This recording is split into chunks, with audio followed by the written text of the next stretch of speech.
Olá, muito bem. Dessa vez sim, é a nossa última aula dessa lição 5 do curso de Teologia Bíblica, o que a Bíblia diz sobre o tema Como o homem aceita a salvação. Muito bem, estávamos falando, que já como é a vida pós-aceitação, né? Você vai precisar, agora sim, agora você precisa de um discipulado, você precisa de ensinamento. Você agora tem muita coisa para aprender, né? A nova vida. Como é a nova vida com Cristo? Como é ser um cristão? O que é que eu posso fazer? O que é que eu não posso fazer? Né? A gente tem que aprender muita coisa, né? Então, o que nós vimos aqui, onde ficamos, os membros da igreja precisam, porém, estar prontos para uma luta contínua contra o pecado. Estou lendo aqui na quarta linha, né? Na quarta linha. Bom, podemos iniciar, né? Como nós vimos aqui no início. Essas advertências contra a possibilidade de afastamento não indicam que Cristo exige a perfeição, porque nós havíamos falado que o cristão pode cair, né? Pode cair, ele pode abandonar, não querer mais, né? Isso não quer dizer que Jesus exige a perfeição, você ser perfeito. Não, ninguém é perfeito, nós pecamos, né? 1 João capítulo 1, versículo 8 diz que todos nós temos pecado. A questão é que nós temos que estar prontos para uma luta contra o pecado, né? Nós temos que estar decididos a não ceder. É isso, não ceder. Nós não vamos perder essa guerra, certo? A nossa alma vale tudo. Jesus morreu, derramou seu sangue por nós. Não podemos afrouxar e viver uma vida aí de qualquer jeito. E depois Jesus chega, Jesus volta nos céus e a gente é condenado. Não deixe isso, então não brinque com as coisas, com a vida, né? Viva uma vida certa, correta, né? A gente não sabe quando Jesus vai voltar. Efésios capítulo 6 vai falar da luta do cristão de uma maneira muito bonita, porque ele vai mostrar que nós temos todas as ferramentas para vencer essa guerra. Okay? Você não está... Se é uma luta, se é uma batalha, você não está assim de graça não, entende? Quando você entra em Cristo, você recebe todo o poder, você recebe o Espírito Santo, você recebe todas as condições para ser um vencedor. Agora, claro, você tem que querer, né? A vontade é mais importante que tudo. Quando a pessoa não quer, então ela se entrega, vai fazer o que quiser, mas tem que desejar viver fielmente. Efésios capítulo 6, versículo 10 diz: Quanto ao mais, sede fortalecidos no Senhor e na força do seu poder. Revesti-vos de toda a armadura de Deus, para poderes ficar firmes contra as ciladas do diabo. Porque a nossa luta não é contra o sangue e a carne, sim contra os principados e potestades, contra os dominadores desse mundo tenebroso, contra as forças espirituais do mal nas regiões celestes. Veja que nós temos uma luta, não é contra ninguém desse mundo não, certo? A nossa luta é espiritual. Seres espirituais querem nos impedir de alcançar essa graça salvadora em Cristo Jesus. O que é que ele diz então? O que fazer? Olha, portanto, tomai toda a armadura de Deus, para que possais resistir no dia mau, e depois de teres vencido tudo, permanecer inabaláveis. Tome a armadura de Deus. Ele está lembrando que naquela época, os soldados romanos, quando iam para a guerra, eles tinham armadura, né? Por sinal, vale lembrar que a armadura romana era das melhores, viu? Muitos soldados eram livres de flechas e de outros danos, porque a armadura romana era muito boa, certo? Então ele está dizendo, você cristão, tome a armadura de Deus, né? Tome a armadura de Deus para estar firme, né? E vencer essa luta. Vencer essa luta. E ele vai dizer mais, olha. Estais, pois, firmes. Então veja como é a armadura. Cingindo-vos com a verdade, não minta, viva pela verdade. Vestindo-vos da couraça da justiça, seja uma pessoa justa. Calçai os pés com a preparação do Evangelho da paz. Essa mensagem de Cristo anuncia a todas as pessoas. Embraçando sempre o escudo da fé, a fé é mais importante que tudo, com o qual podereis apagar todos os dados inflamados do maligno.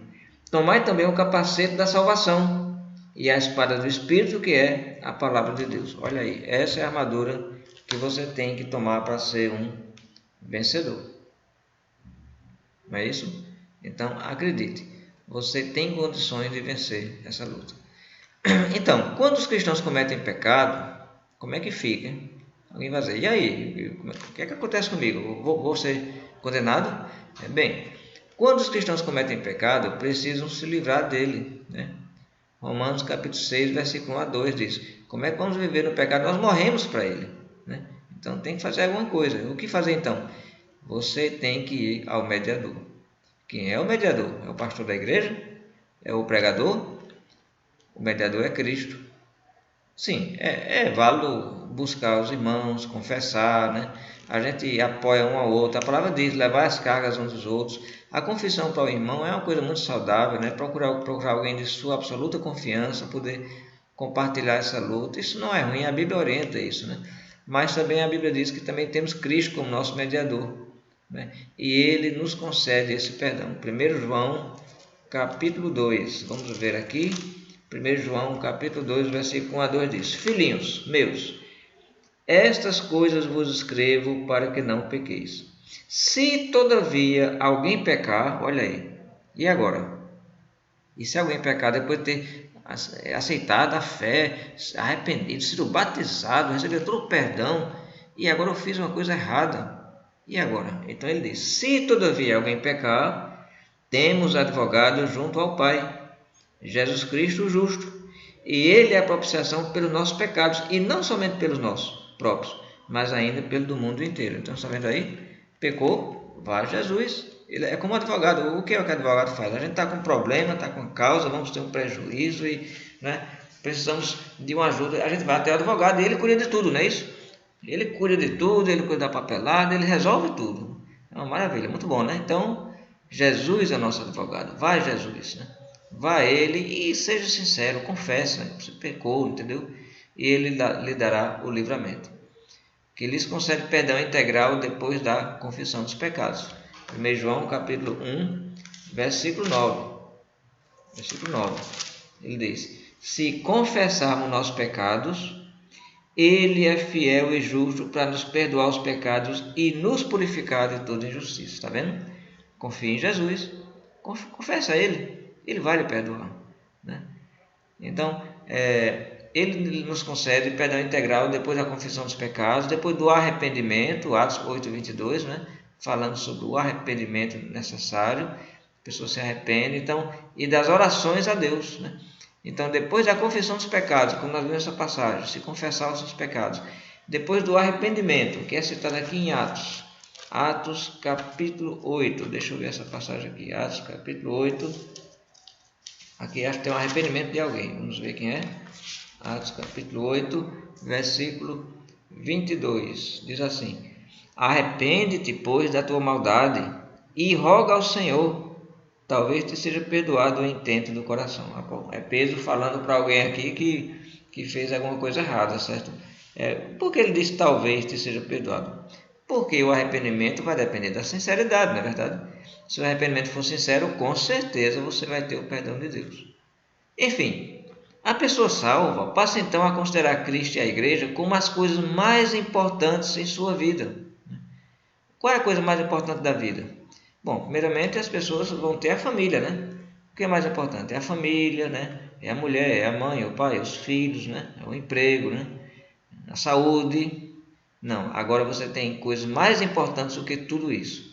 Jesus Cristo e a igreja a qual você passa a fazer parte e precisa estar nela para continuar salvo. Veja bem, a igreja não salva, mas a salvação existe dentro da igreja. Precisa estar na igreja. Se você abandonar a igreja, acredite, você perde a salvação. Toda fé, arrependimento, batismo, perdeu tudo. Porque a igreja é o ambiente onde o cristão tem que viver. É como o peixe. O peixe vive na água. Tira o peixe da água. O que acontece? Ele morre. Ele morre. A nossa vida tem que ser na igreja. Efésios, livro de Efésios, capítulo 3, versículo 21. Diz: a Ele seja a glória na igreja e em Cristo Jesus por todas as gerações, por todos sempre. Amém. Olha, Jesus é a igreja é Jesus. A igreja é o corpo de Cristo. Quando Jesus diz que estando nele vamos dar fruto, está em Cristo, está na igreja, né? E temos aqui no capítulo 5 de Efésios, versículo 25, vai dizer: maridos, amai vossa mulher, como também Cristo amou a igreja e a si mesmo se entregou por ela. Está vendo? Para que a santificasse, tendo-a purificado por meio da lavagem de água pela palavra, para apresentar a si mesmo igreja gloriosa, sem mácula, nem ruga, nem coisa semelhante, porém santa e sem defeito. Essa é a igreja do Senhor. Essa é a igreja que temos que viver com alegria, com satisfação. Com a alegria proporcionada pela salvação concedida por Deus, ela continuará a render-se à pessoa, né? Você vai continuar a render-se a Cristo na igreja, aguardando então o que esperamos. O que é que a gente espera? A volta gloriosa do Senhor e a recompensa da vida eterna. Apocalipse 2,10, Jesus diz: seja fiel até a morte e receberá e te darei a coroa da vida. Então essa é a nossa esperança, certo? Esse mundo aí, esse mundo vai acabar. Um dia tudo isso vai acabar. O que é que vai restar? Eu, você, nós e Jesus e Deus quando Ele voltar. Nesse momento, tudo deixará de ter importância. A coisa mais importante e sagrada será que eu vivi uma vida realmente para Jesus? Será que eu entreguei minha vida a Jesus? Porque agora Ele vai dar a vida eterna. Tem uma vida eterna para dar a todos esses que creram, que aguardaram, que viveram fiel nessa vida. Essa vida eterna é a nossa herança. Acredite, acredite, não deixe de acreditar e viva fiel até o fim. Conclusão: para aceitar o presente da salvação concedida por Deus, o homem então o que é que precisa fazer? Já sabemos, né? Entregar-se a Cristo da forma ensinada por Jesus. Ele precisa ter fé em Jesus como Filho de Deus, arrepender-se de todos os seus pecados, confessar a sua fé em Cristo e ser imerso em água para a remissão dos pecados. Esses são os passos. Depois de tornar-se cristão, preciso continuar fiel na igreja de Cristo até a morte. Lembra a passagem que citamos agora há pouco?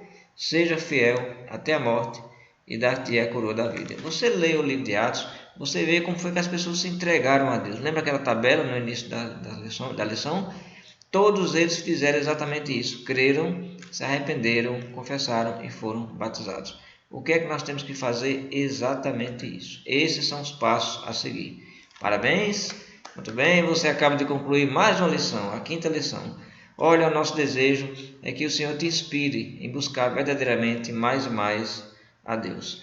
Na próxima lição nós vamos começar agora a estudar sobre a igreja, né? O cristão é salvo, se arrependeu, é batizado, agora ele vai viver uma vida na igreja. Mas como é a igreja? Como é a vida na igreja? O que é a igreja, né? Como é essa vida? Que igreja é? Como é viver essa vida cristã? É necessário estar na igreja? Tenho que ir para o culto todo domingo, né? Como é isso? Então, nas próximas lições, vamos começar a estudar sobre a igreja. Que o Senhor te abençoe mais e mais. Amém.